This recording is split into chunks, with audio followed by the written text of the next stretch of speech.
অনেকে মনে করেন বাংলাদেশে যত ইসলামী দল আছে তাদের মধ্যে কোনো দল রাষ্ট্র ক্ষমতা লাভ করলেই ইসলামী শাসন প্রতিষ্ঠা হয়ে যাবে, আর একবার ইসলামী শাসন প্রতিষ্ঠা হলেই তো শান্তিতে ভরে যাবে দেশ। কিন্তু না, বিষয়টা আসলে এত সহজ না। আপনারা সকলেই জানেন বাংলাদেশে ইসলামী দলগুলো ভিন্ন ভিন্ন নেতৃত্বে বিভক্ত। কেউ অন্য কারো নেতৃত্ব মানে না, কেউ অন্য কাউকে যোগ্য মনে করে না, এমনকি শরীয়তের ব্যাখ্যা বিশ্লেষণ নিয়েও তাদের রয়েছে বিস্তর মতভেদ। হ্যাঁ, নির্বাচনকালীন কিছু জোট বা ঐক্যের কথা শোনা যায় বটে, কিন্তু সেই জোট নির্বাচন পর্যন্তই টিকে থাকে, তারপর ভেস্তে যায়।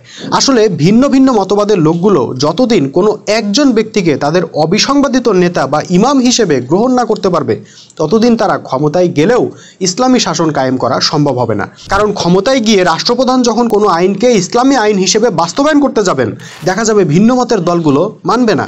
আপনাকে মনে রাখতে হবে, ইসলামের খুব কম বিষয় আছে যা নিয়ে আমাদের মুসলমানদের মধ্যে মতভেদ নাই।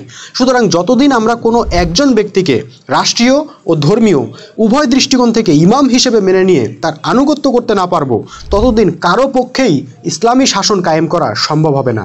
অথচ এটা নিয়ে কেউ কোনো কথা বলছেন না। সবাই রাজনৈতিক দলগুলোর জোট নিয়ে ব্যস্ত, যেন জোট করতে পারলেই ইসলামের শাসন প্রতিষ্ঠা হয়ে যাবে। না ভাই, সাহাবীরা কিন্তু এইভাবে ইসলাম প্রতিষ্ঠা করেননি।